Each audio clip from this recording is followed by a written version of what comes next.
Students, आज की इस वीडियो में हम ये जानेंगे कि किस तरह फिजिक्स में 10th या फिर 9th की फिजिक्स में पूरे नंबर हासिल किए जा सकते हैं। स्टूडेंट, फिजिक्स के पेपर जो कि 60 मार्क्स का होता है, इसमें पूरे नंबर हम कैसे हासिल करें। ऐसा कौन सा तरीका है कि हमारे एमसीक्यूज में एक नंबर भी ना कटे, हमारे शॉर्ट क्वेश्चंस में भी एक नंबर ना कटे। इसके अलावा हम जो हमारे न्यूमेरिकल्स हैं, लॉन्ग क्वेश्चंस हैं, इनमें हम बहुत अच्छे मार्क्स हासिल करें और ऑप्शंस के साथ जो पेपर हमारे सामने आता है हम उसे अच्छे से अटेम्प्ट कर सकें। तो अगर आप चाहते हैं कि आपकी फिजिक्स में 9th की या फिर आप 10th के स्टूडेंट हैं, आपके फिजिक्स में पूरे नंबर आए, तो सबसे पहले हमारे इस चैनल को सब्सक्राइब करें और इस वीडियो को मुकम्मल देखिएगा। इंशाल्लाह आपकी सारी कन्फ्यूजन दूर होंगी। अब बढ़ते हैं हम इस वीडियो की तरफ। स्टूडेंट, सबसे पहले जो क्वेश्चन नंबर 1 होता है फिजिक्स में, वो चाहे वो 9th का पेपर हो चाहे वो 10th का हो, तो फिजिक्स के पेपर में जो पहला सवाल होगा वो एमसीक्यूज का होगा।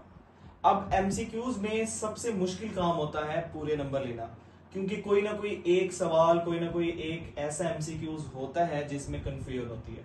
तो आपने ये याद रखना है कि टोटल 12 नंबर के एमसीक्यूज होंगे और हमने इसमें से पूरे 12 कैसे हासिल करने हैं, इसके लिए मैं आपको कुछ स्टेप्स बताता हूं। सबसे पहले स्टेप में आपने जितनी भी एक्सरसाइज है तमाम चैप्टर्स की, वो आपने एक्सरसाइज प्रिपेयर कर लेनी है। ये आपका पहला स्टेप हो गया। उसके बाद स्टूडेंट, जो दूसरा आपका स्टेप है, दूसरे नंबर पे आपने क्या करना है, आपने तमाम फार्मूलाज जितने भी हैं कोशिश करें, मैं तो आपको यही कहूंगा कि आप लोग जब आप अब स्टडी कर रहे हैं किसी भी चैप्टर की, तो साथ साथ अपने फार्मूले और यूनिट्स लिखते रहा करें। तो अपने नोट्स बनाए जिसके अंदर सिर्फ ये दो चीजें लिखें, फार्मूले सारे लिखे हों और यूनिट्स लिखे हों। तो अगर एक्सरसाइज से एमसीक्यूज आए स्टूडेंट, ज्यादा से ज्यादा 6 या 7 एमसीक्यूज ऐसे होंगे जो आपकी एक्सरसाइज से होंगे, ये बात कंफर्म है। अब इन 6 या 7, 8 भी हो सकते हैं, बाकी जो 4 रह गए हैं उनकी मैं बात कर रहा हूं। उनमें नंबर 2 में आप जब सारे फार्मूले, सारे यूनिट फिजिक्स के याद कर लेंगे, चाहे वो आपकी 9th क्लास है चाहे वो 10th है, तो आपको कोई इश्यू भी नहीं होगा। तीसरे नंबर पे स्टूडेंट, जितने भी टेबल्स हैं, टेबल्स जितने भी आपकी बुक में मौजूद हैं, साइड बॉक्सेस हैं, उनमें जो वैल्यूज लिखी हुई हैं, आप उन तमाम वैल्यूज को याद करेंगे, क्योंकि कोई सा एक एमसीक्यूज टेबल से रिलेटेड भी आ सकता है। जब आप एक्सरसाइज कर लें, फार्मूलाज और यूनिट्स तैयार कर लें, टेबल्स की वैल्यूज याद कर लें, तो एट दी एंड आपने चौथे स्टेप में या तो कोई मॉडल पेपर यूज कर लें। अगर मॉडल पेपर नहीं है तो आपके पास अगर कोई की बुक है, जैसे स्पेशली न्यू 9th क्लास है, तो उनके भी मॉडल पेपर या पास्ट पेपर्स नहीं है। 10th वाले तो अपना मॉडल पेपर से ही करें, तो वो 9th वाले कोई ना कोई की बुक यूज कर लें। अब जब की बुक आप रीड कर रहे होंगे तमाम एमसीक्यूज को, तो आप ऑलरेडी एक्सरसाइज भी कर चुके हो, फार्मूले और यूनिट भी तैयार कर चुके हो, टेबल्स और उसकी वैल्यूज भी आपको याद है। तो और चौथे नंबर पे आपके पास जो मॉडल पेपर है, आप उससे जब तैयारी करोगे आपके लिए आसानी हो जाएगी। तो स्टूडेंट, ये 100% गारंटी है कि आपके बोर्ड में 12 में से 12 नंबर होंगे, एक नंबर भी आपका नहीं कटेगा। अब हम बढ़ते हैं क्वेश्चन नंबर 2, 3 और 4 की तरफ। ये जो तीनों क्वेश्चन हैं, question number 2, question number 3, question number 4, ये शॉर्ट क्वेश्चंस पर मुश्तमिल होंगे। हर एक पोर्शन में टोटल 8 सवाल होंगे और आपने कोई से 5 करने होंगे। क्वेश्चन नंबर 3 में भी कोई से 8 सवाल होंगे, आपने कोई से 5 करने होंगे। क्वेश्चन नंबर 4 में भी कोई से 8 सवाल होंगे, आपने कोई से 5 करने होंगे। अब शॉर्ट क्वेश्चंस के लिए हम मतलब किस तरह प्रिपरेशन करें, तो उसका तरीका ये होता है स्टूडेंट कि स्टूडेंट्स, अब हम बात करेंगे शॉर्ट क्वेश्चंस की। शॉर्ट क्वेश्चंस के लिए सबसे पहले नंबर पे आपने क्या करना है, आपने चैप्टर वाइज अपनी तैयारी करनी है। अभी आपके पास बहुत टाइम है, आप डेली बेस पे एक दो टॉपिक्स भी तैयार करें तो आपकी तैयारी बहुत अच्छी हो जाएगी। तो आप जो पहला टॉपिक तैयार कर रहे हो, दूसरा या तीसरा या चौथा, तो आप क्या करें, आप उस टॉपिक के तमाम शॉर्ट क्वेश्चंस को याद करेंगे। वो लॉन्ग भी तैयार हो जाएगा और आपका शॉर्ट भी तैयार हो जाएगा। तो सबसे पहले तो आप टॉपिक बाय टॉपिक आप अपनी तैयारी करेंगे। हर टॉपिक से रिलेटेड जितने शॉर्ट बनते हैं आप उसे तैयार करेंगे। नंबर 2, आप जितनी भी आपकी एक्सरसाइजेज हैं, इनको तो आपने लाजमी तैयार करना है, एक्सरसाइज को नहीं छोड़ना। स्पेशली 9th क्लास के स्टूडेंट, अगर आप लोग एक्सरसाइज को छोड़ेंगे तो एक्सरसाइज में प्रॉब्लम ये है कि इस दफा जो पेपर है वो ज्यादातर एक्सरसाइज से बनेगा, क्योंकि पहली दफा पेपर बनेगा बोर्ड का, तो ज्यादातर कोशिश होगी कि वो एक्सरसाइज को फॉलो किया जाए। स्टूडेंट्स, इसमें मेन बात ये है कि आप लोग टॉपिक्स भी तैयार कर लोगे, एक्सरसाइज भी तैयार कर लोगे, आपको शॉर्ट क्वेश्चन सारे तैयार हो जाएंगे। अब प्रॉब्लम कहाँ आएगी? प्रॉब्लम आएगी इस शॉर्ट क्वेश्चंस की प्रेजेंटेशन में। एक वीडियो हम ऐसी भी बना देंगे जिसमें हम आपको फिजिक्स से रिलेटेड जो है प्रेजेंटेशन सिखाएंगे कि कैसे पेपर अटेम्प्ट करना है। बट इस वीडियो में मैं आपको ये बताऊंगा कि आप प्रेजेंटेशन में अगर कोई शॉर्ट क्वेश्चन लिख रही हैं तो आप उसमें हेडिंग का इस्तेमाल करें।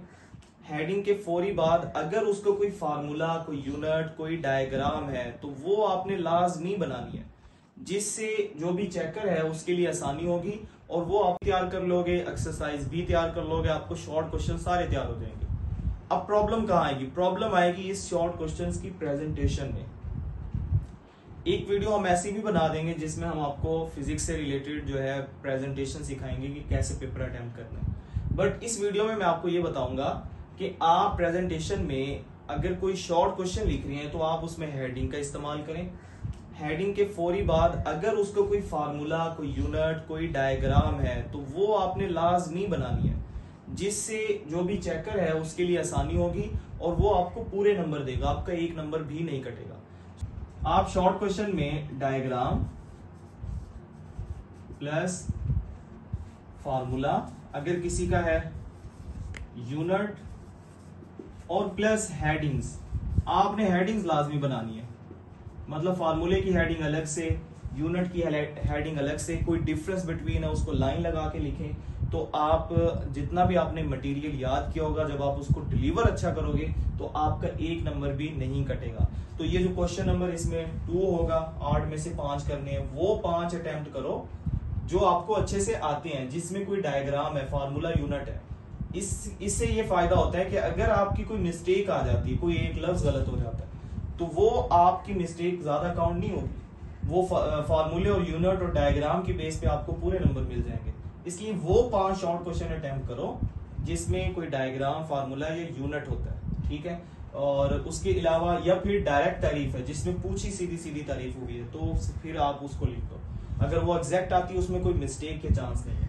फिर क्वेश्चन नंबर 3 ये भी अटेम्प्ट हो जाएगा। फिर 4 अब होगा ये कि कोई से 3 चैप्टर्स यहाँ पे होंगे, कोई से 3 चैप्टर्स यहाँ पे होंगे, कोई से 3 चैप्टर यहाँ पे होंगे, क्योंकि टोटल 9 चैप्टर है, चाहे वो 9th क्लास है चाहे वो 10th है। तो हर एक चैप्टर से, मतलब ये 3 चैप्टर हैं, ये वाले 3, ये वाले 3, हर इन चैप्टर्स में से जो शॉर्ट क्वेश्चंस की रेशियो है वो मुख्तलिफ होगी। किसी में से 2 शॉर्ट होंगे, 3 होंगे, 4 होंगे, और जैसे ही स्कीम आएगी हम आपको बताएंगे। इसमें भी हम आपके लिए आसानी कर देंगे, क्योंकि जरूरी भी नहीं है कि हर एक चैप्टर किया जाए। आप अपनी मर्जी से कोई चैप्टर शॉर्ट क्वेश्चंस के लिए छोड़ भी सकते हो। वो हम देखेंगे स्कीम के मुताबिक कि कौन से चैप्टर्स इंपॉर्टेंट है और हमारे फुल मार्क्स आ गए। वो 6 हैं, ज्यादातर यही होता है, 6-7 चैप्टर भी अच्छे से कर लो तो आप शॉर्ट क्वेश्चन में पूरे नंबर ले लोगे। स्टूडेंट, लास्ट में हम बात करेंगे लॉन्ग क्वेश्चंस की। लॉन्ग क्वेश्चन में 3 पोर्शन होते हैं। क्वेश्चन नंबर 5 उसका ए पार्ट और बी पार्ट। इसमें से एक पार्ट थ्योरी का होता है और एक पार्ट न्यूमेरिकल का होता है। क्वेश्चन नंबर 6 भी ऐसे है, एक पार्ट थ्योरी का और एक पार्ट न्यूमेरिकल का। क्वेश्चन नंबर 7 भी ऐसे, एक पार्ट थ्योरी का, एक पार्ट न्यूमेरिकल का। सो फिलहाल तो हम ये नहीं बता सकते कि किस चैप्टर से थ्योरी आएगी और न्यूमेरिकल। जैसे स्कीम आएगी आप हमें अगर फॉलो रखते हैं तो हम आपको वो स्कीम भी बता देंगे। इसी चैनल पे आपको स्कीम भी मिल जाएगी। बट यहाँ पे ये जरूर बताएंगे कि थ्योरी के लिए वो क्वेश्चंस फिजिक्स में ज्यादा इंपॉर्टेंट होते हैं, 100% इंपॉर्टेंट होते हैं, जिनमें डेरिवेशन होती है और डायग्राम होती है, स्पेशली डेरिवेशन वाले। और दूसरे नंबर पे जितनी भी एप्लीकेशंस वाले सवाल हैं उनको आप लॉन्ग क्वेश्चंस के लिए ज्यादा इंपॉर्टेंस दें। और जो एप्लीकेशन के अलावा दूसरी जो मैंने बात की है कि डेरिवेशन वाले, तो तमाम डेरिवेशंस वाले क्वेश्चंस को आप बहुत अच्छे से तैयार करो। तो आप जब हम स्कीम डिस्कस करेंगे स्टूडेंट, तो आप कोई से 6 चैप्टर भी करके तमाम लॉन्ग अटेम्प्ट कर सकते हो। 9 के 9 करने की जरूरत नहीं है, आप सिर्फ 6 अटेम्प्ट कर लो और अच्छे से तैयार कर लो उनके लॉन्ग, तो आपके लॉन्ग क्वेश्चन में भी पूरे नंबर आ जाएंगे। सो स्टूडेंट, दूसरे नंबर पे क्या है? न्यूमेरिकल। न्यूमेरिकल में आपने कोई सी 5 या 6 हेडिंग्स बनानी है। सबसे पहले आपने लिखना है, आपको जुबानी बता देता हूँ, आपने लिखना है गिवन डाटा, फिर आपने उसके बाद लिखना है इसका गिवन डाटा के बाद सोल्यूशन के अंदर आपने लिखना है फार्मूले के बाद आपने इसमें लिख देना है रिजल्ट। यानी ये 4 या 5 हेडिंग्स आपने लाजमी बनानी है। हाँ, इसमें एक और भी हेडिंग आ सकती है। गिवन डाटा के बाद आप लिख लो टू फाइंड, कि फाइंड क्या करना है, फिर फार्मूला लिख लो, फिर आप सोल्यूशन लिख लो, उसके बाद एंड में रिजल्ट लिख लो। और जैसे आंसर आए, ये आपका आंसर आ गया, आपने उसके ऊपर मार्कर के जरिए से बॉक्स बना देना है, ठीक है। और हर एक क्वेश्चन खत्म होने के बाद नीचे लाइन लाजमी लगानी है आपने। और न्यूमेरिकल में कोशिश करनी है कि आपका जो फार्मूला है वो भी एग्जैक्ट हो, और आपने आंसर के साथ यूनिट लाजमी लगाना है। 90% स्टूडेंट का नंबर न्यूमेरिकल में इसी वजह से कटता है कि वो यूनिट लिखना भूल जाते हैं। तो यूनिट लिखना नहीं भूलना आपने, न्यूमेरिकल के साथ आपने यूनिट लाजमी लिखना है। सो इंशाल्लाह अगले कुछ ही टाइम तक, कुछ मंथ तक कह लें कि आपकी स्कीम आ जाएगी फिजिक्स की, 9th की भी आ जाएगी, 10th की भी, जिसमें आपको क्लियरली पता चल जाएगा कि कितने चैप्टर करूं, 6, 5, 4, जिससे मैं फुल मार्क्स हासिल कर लूं। ये बात सच है स्टूडेंट कि आप कोई से 6 चैप्टर भी करके फिजिक्स में 60 में से 60 नंबर हासिल कर सकते हैं, लेकिन उसके लिए थोड़ा सा आप वेट कर लें, वो आपको स्कीम के जरिए से पता चल जाएगा। बाकी जैसे वो स्कीम पता चलेगी और ये जो तमाम बातें मैंने आपको बताई हैं, अगर आप इन दोनों को फॉलो कर लेते हो तो इंशाल्लाह आपके फुल मार्क्स आएंगे। सो उम्मीद है कि आप लोगों को ये वीडियो आपके लिए बहुत ज़्यादा इंफॉर्मेटिव होगी, आपको अच्छी लगेगी। हमारे इस चैनल को सब्सक्राइब कीजिए। Thank you very much.